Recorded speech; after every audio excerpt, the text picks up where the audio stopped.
The night at the remote border village was rather brief. At the crack of dawn, we were woken up by our linkmen.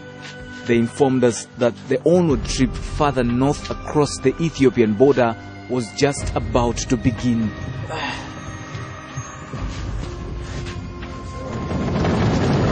A short distance into the Ethiopian territory, the ride in the old Land Rover ended abruptly, and our minders led us on what ended up to be a 3-hour trek deeper into the interior. We noticed that one of our contacts occasionally stepped aside to frantically make calls.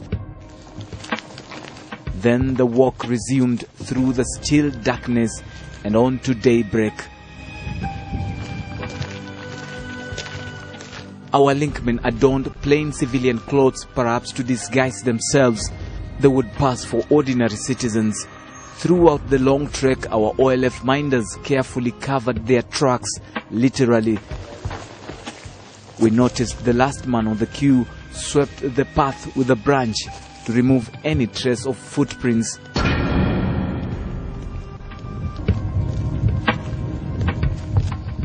We finally came face to face with the first OLF rebels who had just woken up.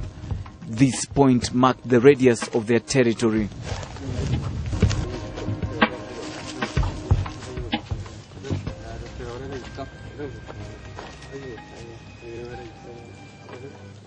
Hello.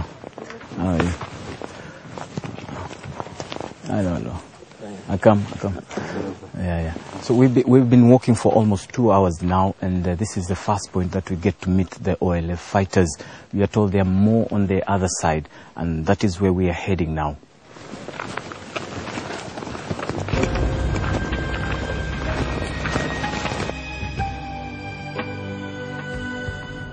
Strict instructions are issued by the unit commander for 4 fighters. They were to be our bodyguards. But the rebels still regarded us with the highest suspicion.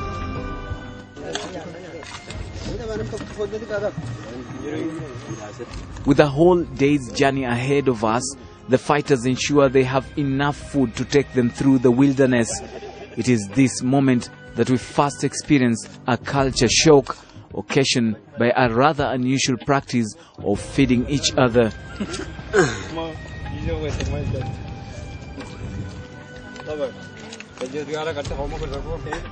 This is considered here a sign of togetherness and unity.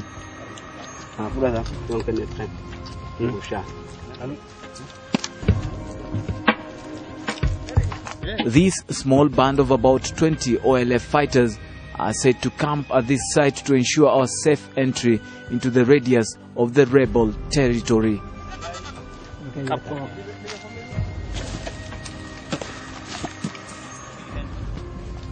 After the meal, the journey resumed. We headed deeper into southern Ethiopia, our destination being an OLF training camp. The walk took us through the harsh terrain, a lonely land that was seemingly traversed only by small bands of armed people. This, we established, is home to the shadowy Oromo Liberation Front, OLF.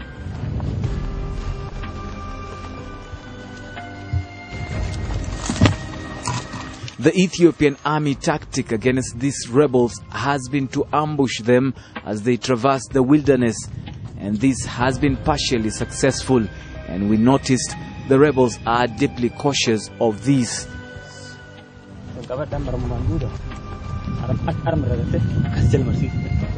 Liban, the unit commander, orders the rebels to set camp in groups of 3 at this point. Dried riverbanks, vegetation offer good camouflage, and shed of guerrilla fighters. This was the core of OLF's southern front. Our bodyguards and the commander clear away shrubs and soften the earth for some time. We realized they were preparing our bed. This was to be home for a week. It was in this remote location that we witnessed the training exercises of these ragtag fighters. And as the live ammunition exercises continued, Liban, the unit commander, constantly kept in touch with the outside world using a satellite phone. After walking for almost a whole day, this is where we're going to spend our night, our first night in the bush.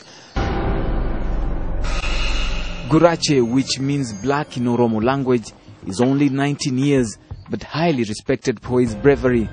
He is ordered to keep an eye on us in case of an overnight attack.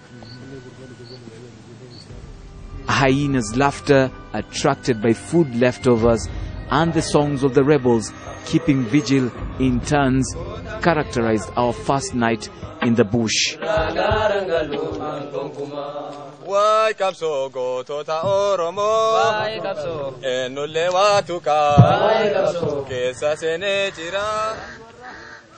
We are woken up by war chants and war songs. These are the rebels who claim they were returning from the front line where they had reportedly engaged Ethiopian troops.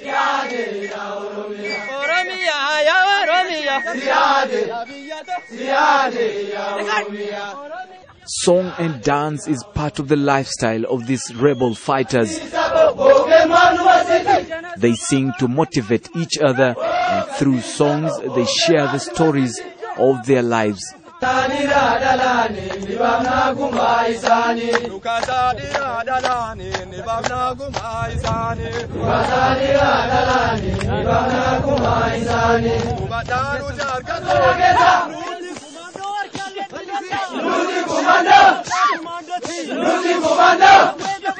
But there isn't plenty in the surroundings of these fighters.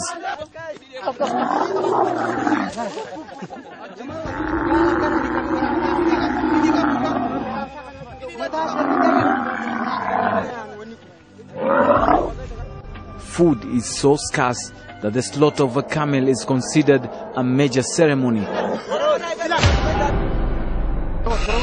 And not a single piece of meat or single drop of blood is allowed to go to waste. They strongly believe camel blood would give them the strength to fight on. But we could not quite understand why they ate most of the meat raw. Perhaps it is the lifestyle of the bush, perhaps no time to light fires or the luxury to cook. In turns, the rebels drink from the camel's water storage, a source of water in the desert during drought. In this vast wilderness, they believe the green substance contains the immunity to fight diseases.